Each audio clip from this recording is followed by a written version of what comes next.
ಎಲ್ಲರಿಗೂ ನಮಸ್ಕಾರ.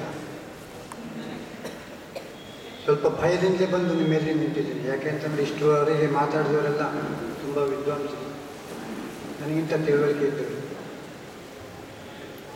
ಮಂಟಪದ ವಿಚಾರವಾಗಿ ನಾನು ಮಾತಾಡಬೇಕಾದ್ರೆ ಅವರನ್ನು 3 ಸ್ತರಗಳಿಂದ ನಾನು ನೋಡ್ತೇನೆ. ಅವ್ರನ್ನ 3 ಆಯಾಮಗಳಿಂದ ಗುರುತಿಸಬಹುದು ಅಂತ ಅಂದ್ಕೊಂಡಿದ್ದೀನಿ. ಒಂದು ಕಲಾವಿದ ಮಂಟಪ, ಇನ್ನೊಂದು ಗೃಹಸ್ಥ ಮಂಟಪ, ಮತ್ತೊಬ್ಬರು ಉದ್ಯಮಿ ಮಂಟಪ. ಕಲಾವಿದ ಮಂಟಪನಾಗಿ 90ನೇ ಇಸ್ವಿ ಇರಬೇಕು ಮೇಳ ಮಾಡಿ. ನಾನು ಚಿಟ್ಟಾಣಿಯವರು ಪಾಲುಗಾರಿಕೆಯಲ್ಲಿ ಮೇಳ ಮಾಡಿದೆ. ಮೊದಲು ಬಯಲಾಟ ಮೇಳ ಮಾಡಿದ್ದೆ. ನಾನು ಅನಿವಾರ್ಯ ಕಾರಣಗಳಿಂದ ಅದೇ ಟೆಂಟ್ ಮೇಳ ಮಾಡಬೇಕಾಗಿ ಬಂತು. ಅನಿವಾರ್ಯ ಕಾರಣಗಳಿಂದ ಅಂತ ಯಾಕೆ ಹೇಳ್ತೇನೆ ಅಂದರೆ ನನಗೆ ಟೆಂಟ್ ಮೇಳದ ಬಗ್ಗೆ ಆಸಕ್ತಿ ಇರಲಿಲ್ಲ. ಬಯಲಾಟ ಮೇಳವನ್ನು ಚೆನ್ನಾಗೇ ನಡೀತಿತ್ತು. ಆ ಟೆಂಟ್ ಮೇಳ ಮಾಡುವಾಗ ಕಲಾವಿದರ ಕೊರತೆ ಕಂಡಿತು. ಯಾಕೆಂದರೆ ಒಂದು ಭಾವನೆ ಇದೆ, ಬಯಲಾಟ ಮೇಳಕ್ಕಿಂತ ಟೆಂಟ್ ಮೇಳದ ಗ್ರೇಡ್ ಹೆಚ್ಚು. ನನಗಿಲ್ಲ ಹಾಗೆ, ಆದರೆ ಕಲಾವಿದರು ಕೆಲವರಿಗೆ ಇದೆ. ಹಾಗಾಗಿ ಟೆಂಟ್ ಮೇಳ ಮಾಡಿದರೆ ಚಿಟ್ಟಾಣಿಯವ್ರನ್ನ ಸೇರಿಸ್ಕೊಳ್ಬೋದು, ಮಾಬ್ಲೈಡವ್ರನ್ನ ಕರ್ಕೊಳ್ಬೋದು.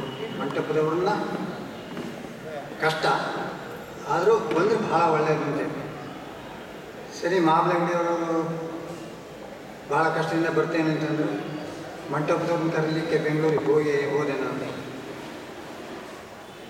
ಅದು ಆಗ ಸ್ವಲ್ಪ ಮಂಟಪದವ್ರು ಧರ್ಮಪತ್ನಿ ಹೇಳಿದ್ರು, ಇವರು ನನಗೆ ಗೊತ್ತಿದ್ದಂಗೆ ನನ್ನ ಯಜಮಾನನ್ನು ಮಸರತ್ ಮಾಡಿ ಕರ್ಕೊಂಡು ಹೋಗಿದ್ದಾರೆ ಅಂತ ತಮಾಷೆಗೆ ಇರುತ್ತೆ. ಸರಿ, ಮಂಟಪದವ್ರನ್ನ ಹಾಗೂ ಹೀಗೂ ಒಪ್ಪಿಸಾಯ್ತು. ನಾವು ಎಲ್ಲಿವರಿಗೆ ನಾನು ಬಂದಿದ್ದೇನೆ ಅಂತಂದ್ರೆ ನಿಮ್ಮ ಹೆಸರು ಹಾಕ್ತೇನೆ ನಾನು ಹ್ಯಾಂಡ್ಬಿಲ್ನಲ್ಲಿ, ನೀವು ಬನ್ನಿ ಬಾರದೇರಿ ಅಂತ. ಅವಾಗ ಅನಿವಾರ್ಯವಾಗಿ ಬಂದು ಅವ್ರು 110 ಆಟಕ್ಕೆ ಬಂದಿದ್ದಾರೆ. 134 ಆಟಕ್ಕೆ ಬಂದಿದ್ದಾರೆ. ಮೊದಲನೇ ವರ್ಷ, 2ನೇ ವರ್ಷ 110 ಆಟಕ್ಕೆ ಬಂದಿದ್ದಾರೆ. ಮೊದಲನೇ ವರ್ಷ 134 ಆಟಕ್ಕೆ 134 ಆಟವು ಕಾಂಟ್ರಾಕ್ಟ್ ಆಗಿದೆ. ನಾವು ಪ್ರಚಾರ ಮಾಡಿದ ಕೂಡಲೇ 70 ಆಟ ಕಾಂಟ್ರಾಕ್ಟ್ ಆಗಿದೆ. ಹೆಸರನ್ನು ಮಂಟಪದವ್ರ ಹೆಸರು ಹಾಕಿ ದಿಗ್ಗಜರು ಮಾಬ್ಲಗಡೆಯವರು, ಚಿಟ್ಟಾಣಿಯವರು, ಮಂಟಪದವರು 3 ಜನ ನಮ್ಮ ಮೇಳದಲ್ಲಿದ್ದರು. ಚೆನ್ನಾಗೇ ನಡೆಸಿದ್ರು.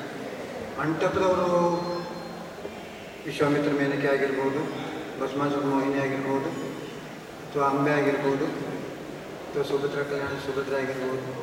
ಹೀಗೆ ಹಲವಾರು ಪಾತ್ರಗಳಲ್ಲಿ ನಮ್ಮ ಮೇಳದಲ್ಲಿ ಮಾಡಿದ್ದಾರೆ. ತಿರುಗಾಟ ಮಾತ್ರ ಸಾಮಾನ್ಯವಾಗಿ ಉತ್ತರ ಕನ್ನಡ, ಸಾಗರ ತಾಲೂಕು ಮತ್ತು ಕೆಲವು ಸೊರಬ ಈ ತಾಲೂಕುಗಳು ಜಾಸ್ತಿ ಆಗಿದೆ. ಅದರಲ್ಲಿ ಮಂಟಪದವರು ಇನ್ನೊಂದು ವಿಷಯ ಅಂತಂದರೆ ಅವರಿಂದ ನಮ್ಮ ಮೇಳದ ಚೌಕಿಗೆ ಅಥವಾ ಮೇಳದ ಯಾವುದೇ ಶಿಸ್ತಿಗೆ ಭಂಗ ಬಂದು ಒಂದು ದಿವಸ ಬರಲಿಲ್ಲ. ಅವರು ಕಾರು ತಗೊಂಡು ಒಂದೊಂದು ಸಲ ಬರ್ತಿದ್ರು ಬೆಂಗಳೂರಿನಿಂದ, ಒಂದೊಂದು ಸಲ ಬಸ್ಸಿಗೆ ಬರ್ತಿದ್ರು.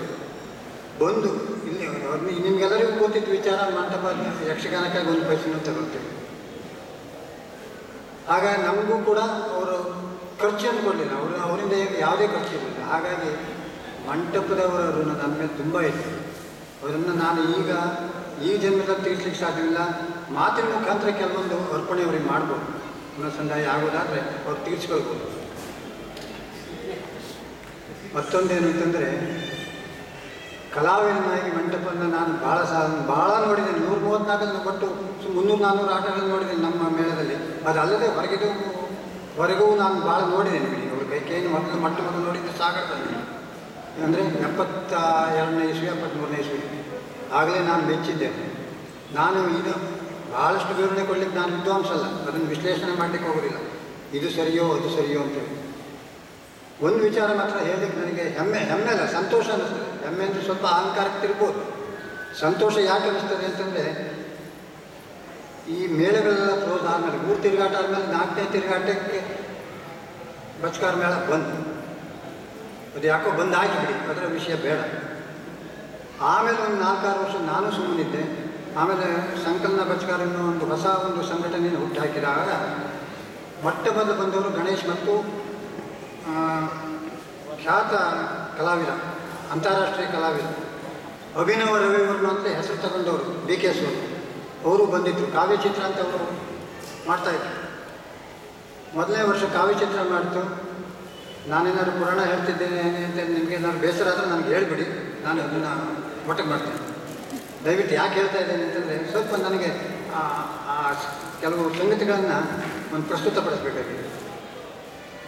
2ನೇ ವರ್ಷ 1998ರಲ್ಲಿ ಕಾವ್ಯಚಿತ್ರ ನಡೀತಾ ಇದೆ. ನಾನು ಯಾಕೆ ಒಂದು ಕಾವ್ಯಚಿತ್ರ ಯಕ್ಷನೃತ್ಯವನ್ನು ಇದಕ್ಕೆ ಸೇರಿಸಬಾರ್ದು ಅಂತ ನನ್ನ ತಲೆಯಲ್ಲಿ ಬಂತು.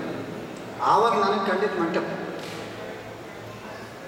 ಕಾವ್ಯಚಿತ್ರ ಯಕ್ಷನೃತ್ಯ ಇವರು ಬಂದರು ನಮ್ಮಲ್ಲಿಗೆ, ಮಂಟಪದವರು ಮತ್ತು ಗಣೇಶರು ಸಮಾಲೋಚನೆ ನಡೆಸ್ಕೊಂಡ್ರು. ಸಮಾಲೋಚನೆಯಿಂದ ಎಷ್ಟು ಒಂದು ಅರ್ಧ ಗಂಟೆ, ಹೀಗೆ ಮಾಡ್ಬೋದು ಅದರ ಸ್ವರೂಪ ಹೀಗೆ. ನನಗೂ ಗೊತ್ತಿಲ್ಲ, ನಾನು ಏನೋ ಅದೊಂದು ತಲೆಯಲ್ಲಿ ಹೊಳತ್ತು ಹಾಕಿಬಿಟ್ಟೆ. ಅದು ಹೇಗೆ ಮಾಡಬೇಕು ಅಂತ ನನಗೆ ಗೊತ್ತಿಲ್ಲ. ಗಣೇಶರು ಅದನ್ನೆಲ್ಲ ಕೂತ್ಕೊಂಡು ಆವಾಗ ಪುರುಷ ವೇಷಕ್ಕೆ ಗೋಡೆಯವರು ಬಂದಿದ್ರು ಅನಿಸುತ್ತೆ. ಗೋಡೆಯವರು ಕೊಂಡದ್ಕೊಳ್ಳಿ ಹೌದು ಬಂದರು. ಅವರೆಲ್ಲ ಸೇರಿ ಒಳ್ಳೆಯ ರೀತಿಯಲ್ಲಿ ಆಯಿತು. ಹೇಗಾಯಿತು ಅಂತಂದರೆ ಕೆಲವು ಸಂದರ್ಭದಲ್ಲಿ ನಮ್ಮ ಮಂಟಪದವರು ಚಲನೆ ನಿಮಗೆ ಗೊತ್ತುಂಟಲ್ಲ, ಅವರು ಯಾವ ಸಂದರ್ಭದಲ್ಲಿ ಅವರಿಗೆ ಉದ್ದೇಶಪೂರ್ವಕವಾಗಿಲ್ಲ, ಆ ಲಯದ ಗತಿಯಲ್ಲೇ ಹೋಗಿ ಎಲ್ಲೋ ಒಂದು ಕಂಬಕ್ಕೆ ಹಿಡಿದು ನಿಂತುಬಿಡ್ತಾರೆ. ಬೇಕು ಅಂತಲ್ಲ, ಅದು ಆ ಮುಕ್ತಾಯಕ್ಕೆ ಸರಿಯಾಗಿ ಅದು ಇರ್ತದೆ. ಅಂದರೆ ಲಯದ ಮೇಲೆ ಹಿಡಿತಾರೆ, ಲಯದ ಮೇಲೆ ಹಿಡಿತ ಅನುಕೂಲ ನನಗೆ ನೆನಪು ಚಿಟ್ಟಾಣಿ. ಅದು ಅದ್ಭುತ ಲಯ. ಚಿಟ್ಟಾಣಿ, ಕೋಟ ವೈಕುಂಠರು, ಸಾಲ್ಕೋಟ್ ಗಣಪತಿ ಹೆಗಡೆ, ಗಜಾನ್ ಬಂಡಾರಿ. ನಾನು ತಿಳಿದಿದ್ದು, ನನ್ನ ತಿಳುವಳಿಕೆ ಭಾಳ ಮಿತವಾದದ್ದು. ಅವರು ಅಸಾಧ್ಯ ಲಯಗಾರ.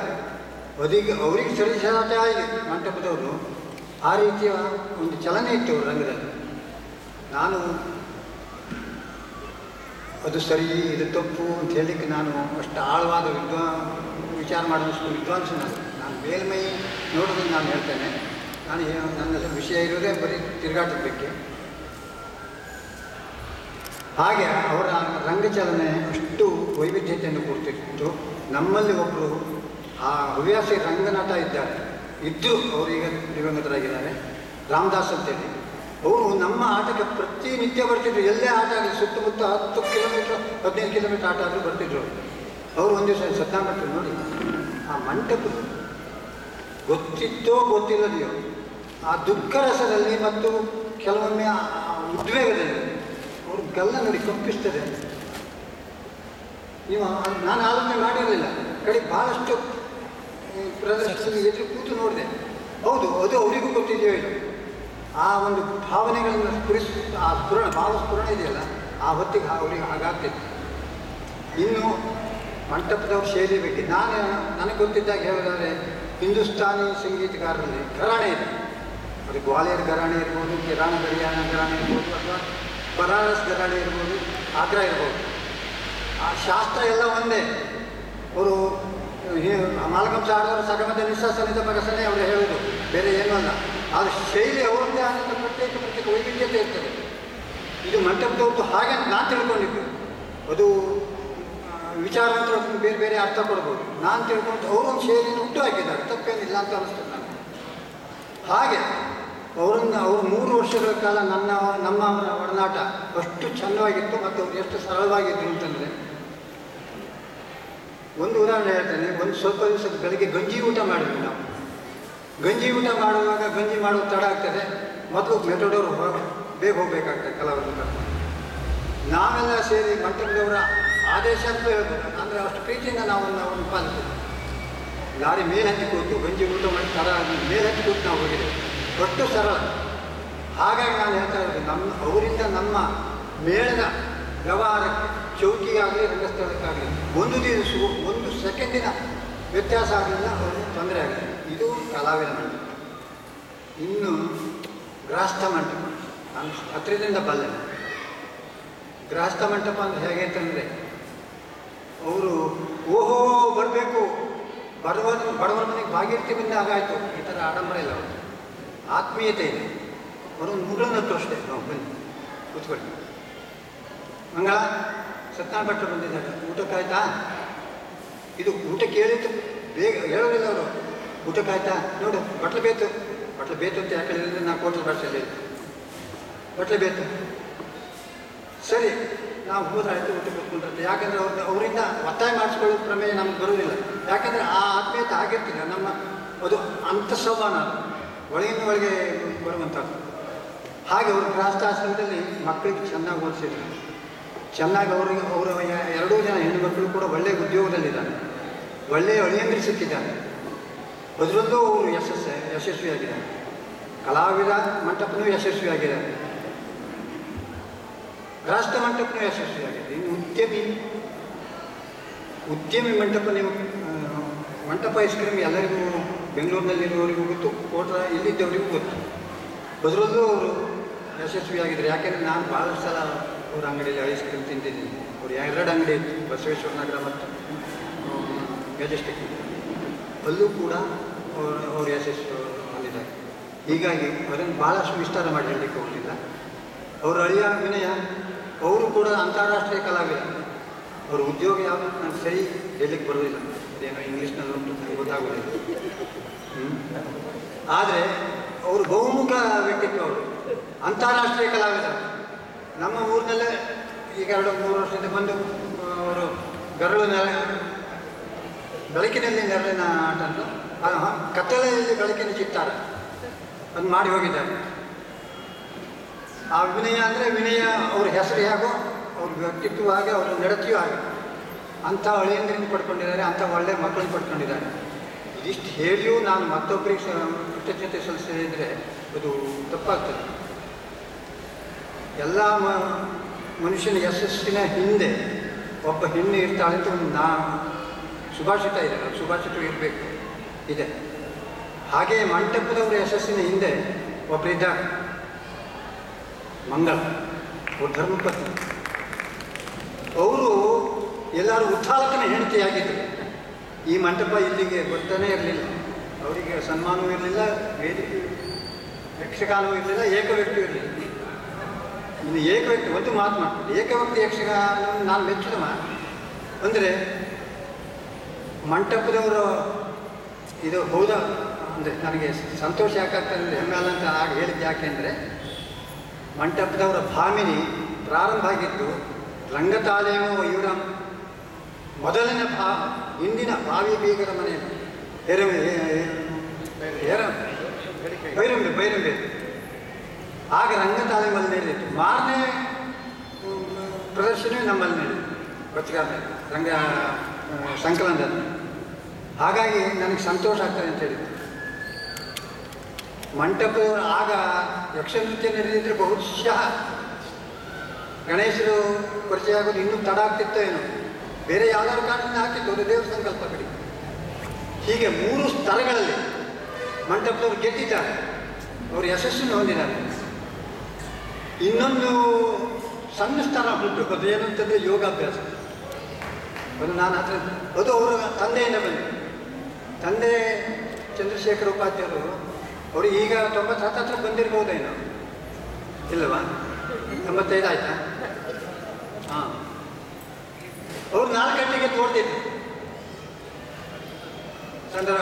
ಭಾಳಷ್ಟು ನಾನು ಬೆಂಗಳೂರಿನಲ್ಲಿ ನೋಡಿದ್ದೇನೆ, 4 ಹೊತ್ತು 4:15 ಈಗಲೂ ನೋಡಿ ಹೇಗಿದೆ.